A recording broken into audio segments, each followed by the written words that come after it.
festivals, music, party, you know, you name it. That's it. And soon they will say, just wait, it's just a matter of time.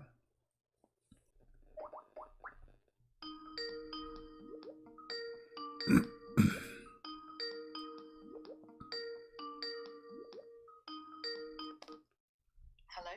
Yes, you are live on air. Go ahead. Good morning. Hi, CP. Can you hear me? I hear you. Go ahead. Yeah. Hi. Yeah, I just wanted to say that you're doing such a great job. Thank you very much. And I'm a Christian. Unfortunately, I married a Muslim. Unfortunately, okay. And yeah, I just want to say how you know, if anyone's thinking about marrying a Muslim, how difficult it is. You know, Why you don't it's let a your difficult life. Why you don't let your husband speak to me so we can make him leave this cult? You know, I'd love that to happen, and I'm praying about it. But you know, you speak to Muslims all the time, Yeah. and it's quite difficult because they don't want to listen. Don't Like, worry, I've been married I will make him listen. Don't worry. Just leave you know, just let him call me and leave the rest for me. Right. He will listen. You will see. Yeah, I mean, the way you speak to people, you make them listen, and you talk so much sense that you know, I just think it's amazing. We're so blessed to have you. Thank you very much. And you giving so much knowledge to the world, really. And before I had listened to you, I didn't have that much knowledge about Islam, but now I do, and I'm educating myself and my children. That's wonderful. As well, because I have children with him together, and I listened to someone that you spoke to once, another woman who had married a Muslim as well. Yeah. And your advice was to, you know, educate yourself and educate your children. And that's what I'm trying to do, really. Exactly. Because, you know, I agree with everything that you say. And it's only when, like, you live with these people that you realise exactly what Islam is. Exactly, yeah. You know? So is your kids now Christians? Pardon? Is your kids now Christians? Well, I teach them Christianity. Yeah. And I educate them, and you know, my job as their mother is to you know, give them the best advice I can as a Christian mother, really. You know, at the end of the day, they will make their choices, but you know, time will tell. But I'm doing the best I can, really. Yeah. Well, yeah. This is what happened when you marry from a Muslim. You are bringing division to the family and a lot of risk. Yes. Because you know usually Muslim, they enforce their cult on others, and so if they enforce it in foreigners, what about their children? So he will try for sure to enforce his cult on his children because they are his children. And according to Islam, the children of a Muslim man, they are Muslims by birth. So you have to be careful, and you have to give them extra education so they will not be infected with such a disease. It's called Islam. Yeah, no, I agree. And you know, just what I really wanted to say was, you know, to other women, because you know, men can come across as being lovely and kind and, you know, loving and caring, and they will promise you the world. But like you said, in Islam, and they want you. You know, as a Christian, you can follow your religion as a Christian woman, but you know, they want their children to be Muslim. And a lot of women don't realise this when they come into a relationship, because they always say things like, oh yes, we believe in this, we believe in this, we believe in the Bible, you know, Jesus is our prophet. But it's only later when you sort of go and understand everything that you realise exactly it's completely different, isn't it? Yeah, It's just a deception, exactly. a And complete, a complete and deception. I want to ask you how he, like, I mean, you married this Muslim man, and now how many years you Yes. are married? How many Oh, a years? long time. Do you At least do you 20 years. do you regret this marriage because he's a Muslim? I can't say. Okay, I understand. I can't say this on.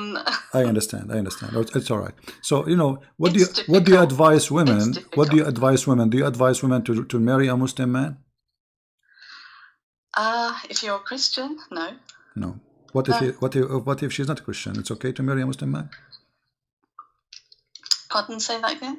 I mean, what if a woman, she is a Hindu or atheist? Do you think she will have a successful marriage with the Muslim man?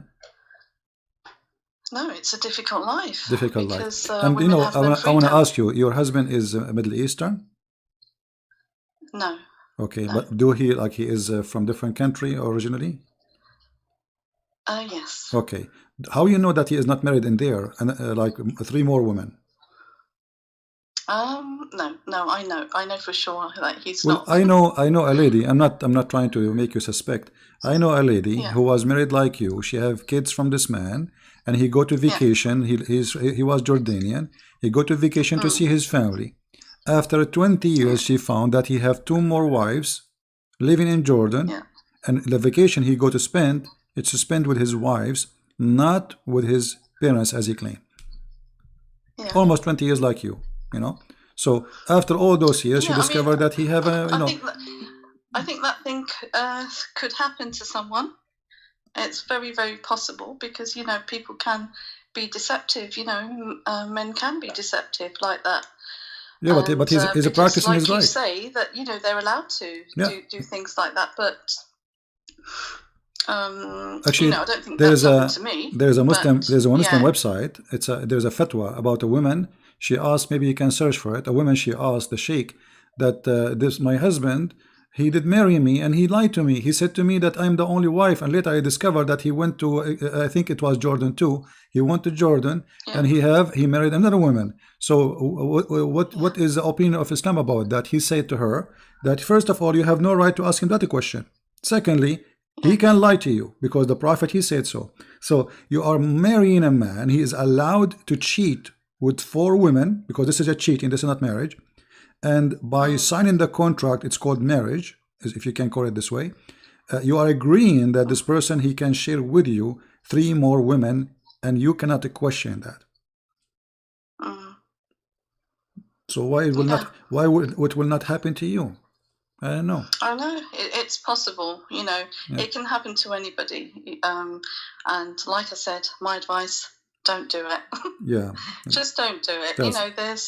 There's many other people out there, right. And just don't be deceived. The world is full of millions of men. Women's rights are quite difficult, and just being independent, and I have to fight for my rights.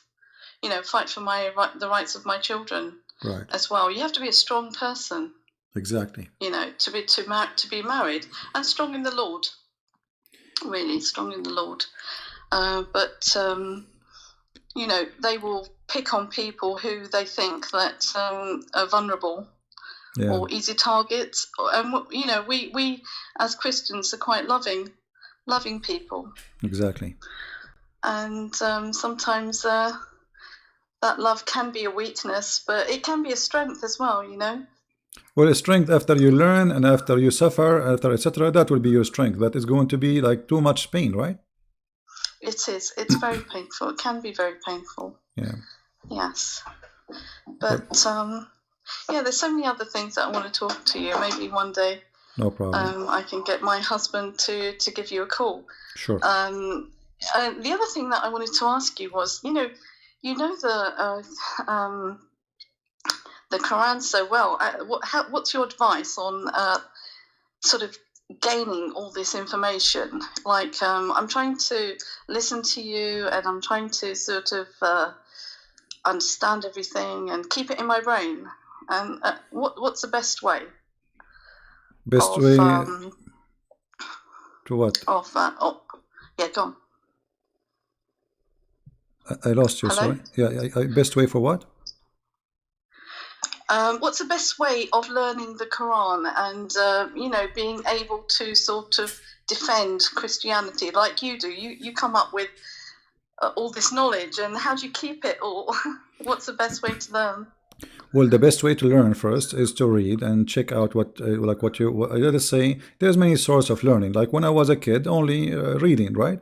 Today we have more, we are more lucky. Like now, you have somebody going live on air and he's reading for you, sharing information, which is going to take you maybe forever yourself to find it. Yeah. But after that point, you have to take notes, you have to read, you have to study more, so you can keep that information in your head, and then you can transform this information into something you use in your own way. It's like like you go to Home Depot in here USA, like it's a warehouse where people buy cement, concrete, wood, but Home Depot will not build the house for you. You buy just the material, right? So I provide you with the material, and then it's your duty to build your own house of information in the way which is fit with you and your ability. Okay. So you can have a beautiful house of knowledge, which always will be helpful for you in any topic you involve, because what we talk here about, not only about Islam, we talk about everything. So the more we know, the more we are capable of solving problems, and the more we are confident. Yeah. And the last thing that I wanted to say was that I remember one of your callers once, Abbas, and he said, we're allowed to marry Christian women, and we're allowed to do this, and we treat our women well, and Abbas, that's not true. Not true, absolutely. It just isn't true. Even your own women are not kept well. Even Aisha, she said, I never saw a suffering woman as much as a believing woman. Aisha herself. Exactly. So yeah. Aisha, the mother of the believers, as they call her, she is saying that nobody suffer as much as a Muslim woman, which means in this case she is a wife at the end of the day of a Muslim man.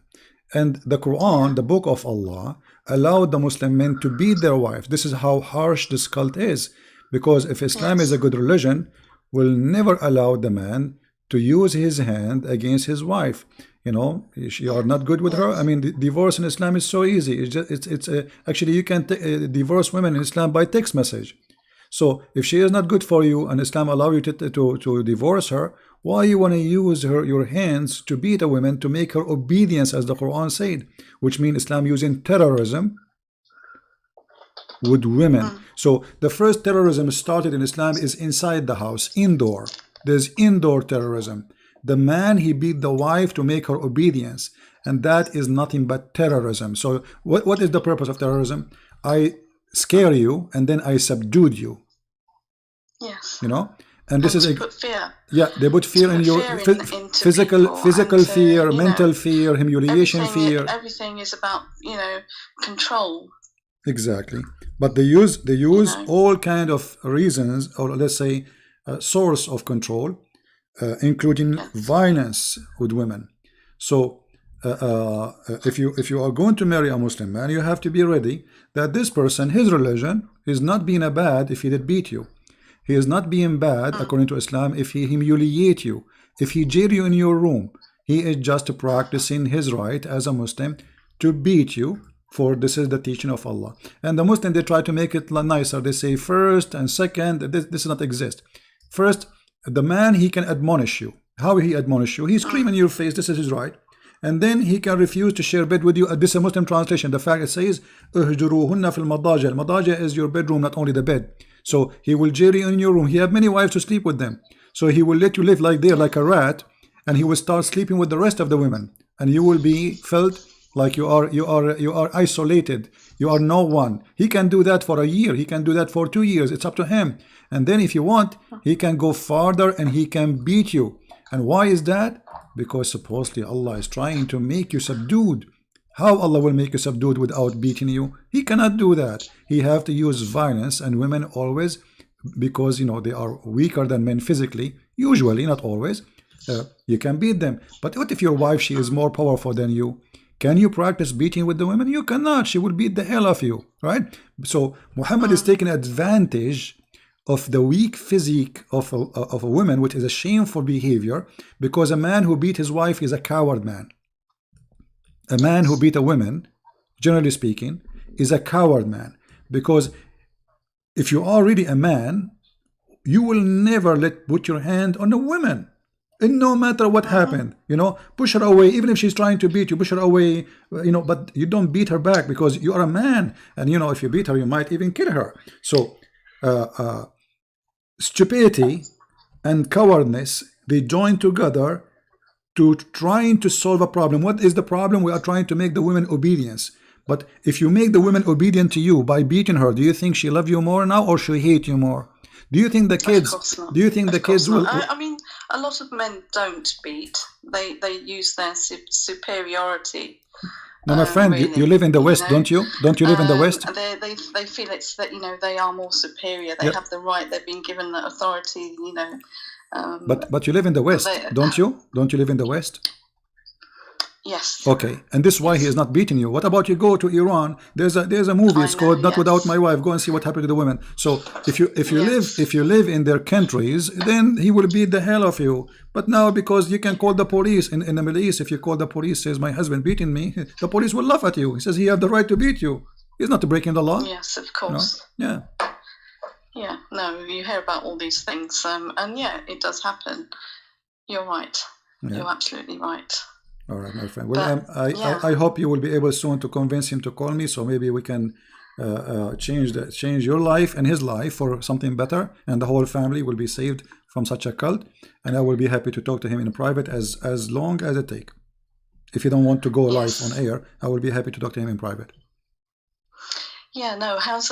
What do you think is a good way of trying to convince him to speak to you? Well, you can. We've got to a stage where we don't really talk about religion anymore.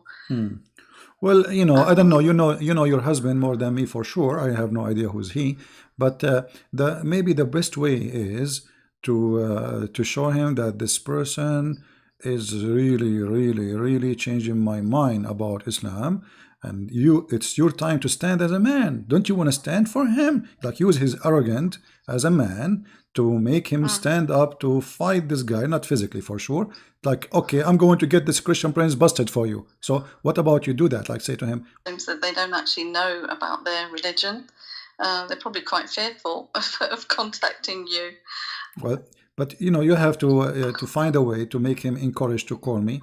And maybe because usually Muslim men, they like to be called the lion of the house. Like, you are my lion, like, okay, we have a guy there, you can eat him alive. I want to see you doing that.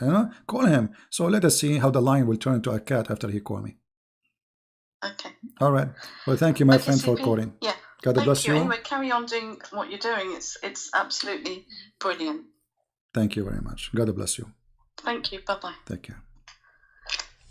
Yeah, as you see, married to a Muslim is a very, very, very bad choice. Different religion, different culture, everything different. And they don't respect women. They don't. Even Muhammad, he said, most of women, they are going to end in hellfire. Muhammad, he said, women are half a brain, half religion. They have deficiency in their mind, and they have deficiency in their brain. So when a Muslim man, he speaks to you, he speaks to a deficiency creature. I'm not making things up. Here we go. I will put for you on the screen. They believe that you are a person with deficiency. And you know what? A person who believes a woman have deficiency, obviously he have deficiency. Because, intelligence is something personal. My mother, I don't have intelligence as she do. This woman, she knew the Bible by heart. You don't even need to open the page. You do not even, and not only that, you should hear her answers about the Bible. No bishop can debate her. No priest can beat her explanation, and she is a woman. And for sure, my dad is the same, but she's a woman. And, I remember when I go to exam, she knew all my books. She knew them by heart. It's my book. I am the student, not her. And I'm studying Islamic law. So saying women they have deficiency in their brain, it's obviously coming from somebody have deficiency in his brain. And why women they have deficiency in the brain according to Muhammad? Because they have their period. Look how stupid he is. In spite if you're lacking in wisdom and failing in religion, you are depriving in the rest of men in their intelligence. The women, she said, okay, what is our deficiency in our wisdom and our religion? And then Muhammad, he gave them the proof that Muslim women, they don't pray to Allah when they have their period. And the second deficiency about their intelligence, because one man is equal to two women as witnesses in Islam. So they put you down, they humiliate you, and then they say this is the proof.